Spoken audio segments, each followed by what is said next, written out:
Assalamualaikum guys, hope all you are fine. In this video we are going to discuss the unique reactions of the gluconeogenesis. तो क्या होता है, सबसे पहले देखें, मैंने आपको पहले ही अपनी प्रीवियस वीडियो में बताया था कि हमारे पास ग्लूकोनेओजेनेसिस में हमारे पास 3 इरिवर्सिबल स्टेप्स होते हैं जिनको हमें सेम एंजाइम्स को यूज़ करते हुए, यानी ग्लाइकोलिसिस के सेम एंजाइम्स को यूज़ करते हुए हम उनको रिवर्स नहीं कर सकते, हमें उनके लिए डिफरेंट एंजाइम्स को यूज़ करना पड़ता है। तो उसके लिए सबसे पहला हमारा था कार्बोक्सिलेशन ऑफ पायरुवेट। ठीक है, हमने पायरुवेट की कार्बोक्सिलेशन करवानी है, यानी हमने फॉस्फोइनोल पायरुवेट बनाना है। अब आप देखो, सबसे पहले ग्लाइकोलिसिस में क्या होता है, आपका फॉस्फोइनोल पायरुवेट से पायरुवेट बनता है। अगर आपको वो स्टेप याद हो लास्ट वाला, जिसमें इनोलेज एंजाइम यूज़ होता है और यहाँ पे हमारा फॉस्फोइनोल पायरुवेट जो है उससे हमारा पायरुवेट बन रहा है, लेकिन यहाँ पे हमने इसको रिवर्स करना है। We want to make the phosphoenolpyruvate from the pyruvate.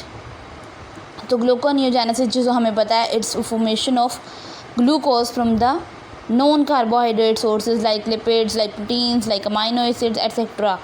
अब मैंने उस दिन आपको मैंने आपको बताया था कि पायरुवेट को डायरेक्टली हम उसमें फॉस्फोइनोल पायरुवेट में कन्वर्ट नहीं कर सकते। We have to first convert pyruvate into an oxaloacetate OAA, फिर उस OAA को हम फॉस्फोइनोल पायरुवेट में कन्वर्ट करेंगे। लेट्स सपोज हम कहते हैं जी, आप एक फ़ैमिली थी, पायरुवेट लेट्स सपोज एक फ़ैमिली है और वो जाती है PC होटल में, ठीक है, PC में खाना खाने के लिए। तो अब यहाँ पे आपको खाना खाने के लिए आपको पता है वहाँ पे PC में बहुत सारी और चीज़ें भी होती हैं। लेट्स सपोज उसका बिल काफ़ी मींस कि उसकी एक तो प्रोडक्ट्स क्वालिटी यानी फूड क्वालिटी अच्छी है, दूसरा वहाँ पे वेल सारी यानी चीज़ें बहुत वेल मैनेज्ड होती हैं। ठीक है, तो इसका मतलब समझो कि पायरुवेट जो है, आप फैमिली हो, आप खाना खाने गए हो PC, यानी कि मैंने PC जो लिखा है ना, ये एंजाइम के नाम के लिए लिखा था ताकि आपको याद रहे।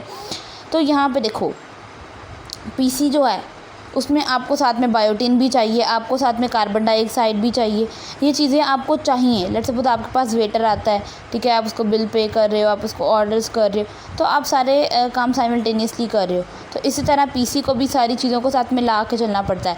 उसको यहाँ पे बायोटिन भी यूज़ करनी है, उसको यहाँ पे कार्बन डाइऑक्साइड भी यूज़ करनी है। उसके बाद यहाँ पे देखो, ये हमारा कार्बोक्सीकाइनेज भी एंजाइम होता है जो यहाँ पे एलोस्टेरिक रेगुलेशन कर रहा होता है। ठीक है, आपको पता है एलोस्टेरिक रेगुलेशन का एंजाइम्स की वीडियोस में मैंने बताया हुआ है। उसके बाद है तो फिर जाके कहीं ऑक्सैलो एसीटेट जो है वो हमारा फॉस्फोइनोल पायरुवेट में कन्वर्ट होता है। ऐसा नहीं होता कि डायरेक्टली पायरुवेट को हम फॉस्फोइनोल पायरुवेट में कन्वर्ट कर लें, नहीं, पायरुवेट को पहले आपको ऑक्सैलो एसीटेट में कन्वर्ट करना पड़ता है और बाद में जो PC के नखरे हैं वो उठाने पड़ते हैं। वो नखरे क्या हैं, वो कहता है जी मुझे साथ में बायोटिन भी दो, मुझे साथ में कार्बन डाइऑक्साइड भी दो। ठीक है, तो उसके नखरे पूरे करने के बाद, उसकी फरमाइश पूरी करने के बाद आपको आपका रिजल्टेंट प्रोडक्ट मिल रहा है। और उसको भी अभी आपको कार्बोक्सीकाइनेज एंजाइम, आपको पता है काइनेज हमेशा वहाँ पर यूज़ होता है जहाँ पर फॉस्फेट ऐड करना हो, तो इसको अंदर फॉस्फेट ऐड करके यहाँ पर हमने फॉस्फोइनोल पायरुवेट बनाया है। ठीक है, साथ में इस स्टेप की एलोस्टेरिक रेगुलेशन भी हो रही है। एलोस्टेरिक रेगुलेशन क्या होती है कि प्रोडक्ट्स अगर ज़्यादा बनना शुरू कर देगा तो वही जाके अपने सबस्ट्रेट को रोक देगा कि भाई मैं बन चुका हूँ, मुझे अब और ज़रूरत नहीं है अपने इस सब प्रोडक्ट को बनाने की, तो इसलिए रिएक्शन को स्टॉप करो। तो ये होता है एलोस्टेरिक रेगुलेशन। फिर मैंने एंड पे लिख दिया एक बार कि पायरुवेट को पहले ऑक्सैलो एसीटेट में कन्वर्ट करें। ठीक है, दिस इज़ फर्स्ट स्टेप। फिर पायरुवेट जब ऑक्सैलो एसीटेट में कन्वर्ट हो जाए, फिर वहाँ पर PC के नखरे उठाने के बाद अब फिर जाके फॉस्फोइनोल पायरुवेट में वो कन्वर्ट होगा। This is the first step and this is the irreversible step था। ठीक है, जिसको हमने रिवर्स किया है, जिसमें लिए हमें PC एंजाइम के नखरे उठाए हैं और उसकी फरमाइशें पूरे करने के बाद हमें ये स्टेप रिवर्स करने का मौका मिला है। उसके बाद जी सेकंड स्टेप था हमारा फ्रुक्टोज।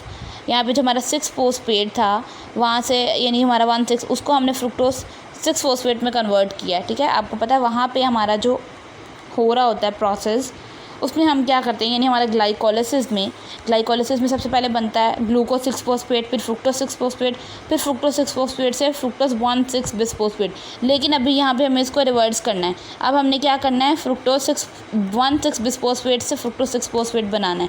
देखो आपको पता लग रहा है यहाँ 1,6 था, यानी 1 और 6 दोनों पोजीशंस पे लगे हुए थे फॉस्फेट। ठीक है, लेट्स सपोज जो अभी हमने एग्जांपल दी, फैमिली गई है पीसी होटल में खाना खाने।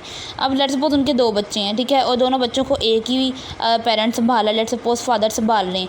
अब जी वो तंग आ गए, वो चाहते हैं एक बच्चा उनकी मदर के पास चला जाए। तो देखो पहले 1/6 यानी उनके पास 1 बच्चा भी 6 बच्चा भी उनके पास था, ठीक है, फोस्टपेड समझो वो हैं उनके पास था। वो चाहते हैं थोड़ा उनका बोझ कम हो जाए, उन्होंने भी खाना खाना है, उन्होंने भी थोड़ा अपना एंजॉय करना है, दोनों बच्चों को वही तो ना संभालेंगे। तो उन्होंने एक बच्चा अपनी वाइफ के पास शिफ्ट कर दिया कि जी अब एक तुम संभालो, एक मैं संभाल लेता हूँ। तो समझो कि अब फादर जो थे वो फ्रुक्टोज बिस्फोस्फेट थे, ठीक है, उनके पास दोनों बच्चे पहले वो संभाल रहे थे। अब जी वो एक उन्होंने अपनी वाइफ को दे दिया, अब उनके पास एक रह गया। फ्रुक्टोज 1/6 था ना, अब 1 को हटा के हमने सिर्फ 6 फोस्फेट कर दिया। तो आपको पता है अब एक रिमूवल हुआ है ना फोस्फेट का, तो हम उसको कहेंगे फॉस्फेटेज एंजाइम। फॉस्फेटेज जहाँ पे भी यूज़ होता है आपने हमेशा याद रखना है, it's the removal of phosphate. Kinase जहाँ पे भी यूज़ होता है आपने याद रखना है, that is a addition of the phosphate. मैं यहाँ लिख भी देती हूँ, एडिशन ऑफ फोस्फेट, ठीक है। और जहाँ पे भी phosphatase enzyme there is an removal of the phosphate. तो अब यहाँ पे रिमूव कर लिया, हमें हमारा प्रोडक्ट मिल गया, और एंजाइम जो यहाँ पे हमने यूज़ किया दैट इज फ्रुक्टोज 1/6 बिस्फोस्फेटेज, यानी अब फादर का बोझ कम हो गया और उसने अपना एक बच्चा मदर यानी उसकी वाइफ के पास शिफ्ट कर दिया ताकि वो भी अब आराम से खाना खा सके। अब यहाँ पे कहता है एटीपी जो होता है, एटीपी का लेवल अगर बहुत ज़्यादा हाई है, एनर्जी का लेवल बहुत ज़्यादा हाई है, तो ग्लूकोज जो होगी वो हमारी हम स्टोर्ड फॉर्म हम उसको स्टोर करेंगे। लेकिन अगर तो एएमपी यानी मोनोफॉस्फेट का लेवल हाई जो ज़्यादा है, इसका मतलब बॉडी में एनर्जी कम है, क्योंकि मोनोफॉस्फेट इतना एनर्जी प्रोवाइडिंग सब्सटेंस नहीं है, इतना क्विक एनर्जी नहीं देता जितना एटीपी देता है। तो इसलिए एएमपी अगर ज़्यादा, इसका मतलब बॉडी में एनर्जी का लेवल कम है, बॉडी में एनर्जी का लेवल कम है, इसका मतलब ग्लूकोज टूटेगी, और ग्लूकोज टूट कर हमें ब्रेक डाउन होने के बाद अब हमें एनर्जी प्रोवाइड करेगी। तो कुछ केसेस में यहाँ पे हमारे पास फ्रुक्टोज 2,6 बिस्फोस्फेट भी होता है, जैसे कि ये जो होता है हमारे पास रेड ब्लड सेल्स में होता है। रेड ब्लड सेल में डायरेक्टली फ्रुक्टोज 1,6 बिस्फोस्फेट नहीं बनता, पहले 2,6 बिस्फोस्फेट बनता है, देन जो है आपके पास 1,6 बिस्फोस्फेट बनता है। जैसे मैंने बताया कि नॉर्मल ग्लूकोज हमारे पास जो हो रही होती है ग्लाइकोलिसिस, उसमें फ्रुक्टोज 6 फोस्फेट कन्वर्ट होता है फ्रुक्टोज 1,6 बिस्फोस्फेट में, लेकिन यही हमारे पास प्रोसेस ग्लूकोनियोजेनेसिस में रिवर्स हो जाता है।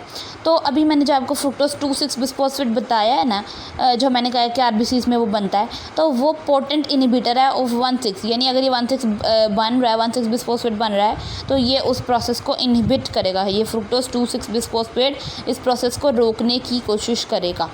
ये हमारा था सेकंड स्टेप, जो कि इरिवर्सिबल होता है, जिसको हम रिवर्स करते हैं इन द ग्लूकोनियोजेनेसिस। फिर तीसरा स्टेप होता है हमारा ग्लूकोज 6 फोस्फेट। अब हम आपको पता है ग्लाइकोलिसिस का नॉर्मल क्या है, ग्लाइकोलिसिस में ग्लूकोज से बनता है ग्लूकोज 6 फोस्फेट, जो हेक्सोकाइनेस या ग्लूकोकाइनेस की मदद से बनता है। और आपको पता है काइनेस हमेशा हमारे पास फॉस्फेट को यानी कि फॉस्फेट की एडिशन होती है। अब समझोगे ये हमारे पास, अब लेट्स सपोज मदर थी ग्लू, जब मैंने एग्जांपल दी फैमिली गई हुई है पीसी में खाना खाने के लिए। अब जी खाना वगैरह खा लिया, अब जी मदर कह रही हैं, जो मदर को एक बच्चा फादर ने दे दिया था, अब वो कह रही हैं जी आप जाके खेलो और हम लोग थोड़ा सा मतलब रेस्ट करेंगे, उसके बाद हम लोग जाएंगे घर। तो बच्चों को वो चाहती हैं, बच्चे उनके पास से अब एक रह गया था, वो भी फ्री कर दें। तो ये नहीं समझो ग्लूकोज के पास 6 फोस्फेट था, 1 फोस्फेट था, और अब वो चाहता है मैं बिल्कुल ही ग्लूकोज में कन्वर्ट हो जाऊँ, मेरा मतलब ये 1 फोस्फेट भी उतर जाए। तो आपको पता है फॉस्फेट को रिमूव करने का एंजाइम हमेशा याद रखना है, फॉस्फेटेज है, there is a removal of phosphate group, ठीक है। तो ये तीसरा रिवर्सिबल स्टेप था जो ग्लूकोनियोजेनेसिस में हमने इसको रिवर्स कर लिया है। और ये जो प्रोसेस है ये हमारा कहाँ पे हो रहा होता है ग्लूकोनियोजेनेसिस का, यानी जो कि नॉन कार्बोहाइड्रेट सोर्सेज लाइक मैं आपको बता चुकी हूँ amino acids, cholesterol, pyruvate, acetyl CoA, इन चीज़ों से बनता है जिनका कार्बोहाइड्रेट सोर्सेज से कोई ताल्लुक नहीं है। वो हमारे पास लिवर में होता है, ठीक है। जब बॉडी में ग्लूकोज लेवल कम है तो बॉडी जो है प्रोटीन लिपिड्स वगैरह को यूज़ करेगी, किडनी हमारी यूज़ करेगी, ठीक है। ये एंडोप्लाज्मिक रेटिकुलम वगैरह में ये प्रोसेस जो है वो होगा, एंजाइम रेगुलेशन होगी इसके बाद। तो इनको रेगुलेट कौन करता है, जब ग्लूकागोन का लेवल बॉडी में जाता है, ठीक है, there is an increased level, तो उसमें ग्लूकोज का लेवल जो है वो कम हो जाएगा। अगर इंसुलिन का लेवल बॉडी में, ये देखो इंसुलिन अगर नहीं है, देयर इज़ नो इंसुलिन, तो ये प्रोसेस जो है वो इनहिबिट हो जाएगा, ठीक है। तो ग्लूकोनियोजेनेसिस में हम क्या कर रहे होते हैं, एक्स्ट्रा ग्लूकोज मतलब हम लोग बना रहे हैं, ठीक है। ग्लूकागोन जो है वो प्रमोट करता है और इंसुलिन जो है वो इस प्रोसेस को स्टॉप करता है। आपने याद रखना है ये 2 एंजाइम्स बड़े इंपॉर्टेंट है। ग्लूकागोन हमेशा प्रमोट करता है लेवल को ग्लूकोनियोजेनेसिस के, और इंसुलिन जो है वो रोक देता है। ओके जी, होप यू गाइज आपको ये वीडियो क्लियर हो गई होगी। तो इसके एग्जांपल को याद रखिएगा। मैं एक बार बता देती हूँ। फैमिली गई है पीसी में खाना खाने के लिए, पीसी में उसको खाना खाने के लिए साथ में नखरे उठाने पड़े हैं वेटर के, उसको बायोटीन कार्बन डाइऑक्साइड देनी पड़ी है, फिर जाके कहीं फोस्फेनोल पायरुवेट बना। दूसरा जीफ है, वो खाना खा रहे हैं फादर के पास, देखो फादर फ्रुक्टोज बिस्फोस्फेट हैं, उनके पास दोनों बच्चे हैं, एक बच्चा वो अपनी वाइफ को दे रहे हैं ताकि वो भी ईजिली खाना खा लें। तो अब उन्होंने दे दिया, एक रिमूव कर दिया एक बच्चा, तो फॉस्फेटेज एंजाइम यूज़ करके फ्रुक्टोज 6-फॉस्फेट बन गया। अब खाना उन्होंने कम्प्लीटली खा लिया। मदर भी कह रही हैं आप जाओ खेलो बच्चों, और हम थोड़ा सा रेस्ट करते हैं, उसके बाद हम घर चलते हैं। तो यहाँ पे ग्लूकोज 6-फॉस्फेट मदर थी, मदर ने अपना एक फॉस्फेट भी उतार दिया, वो सिंपली ग्लूकोज में कन्वर्ट हो गई। तो हमारा एंड प्रोडक्ट हमें ग्लूकोज ही चाहिए था ग्लूकोनियोजेनेसिस में, जो कि आप देखें बन भी गया है। और इनको रेगुलेट करने के लिए एंजाइम ग्लूकागोन और इंसुलिन होते हैं। If you have any query you can ask me in the comment section. Stay blessed.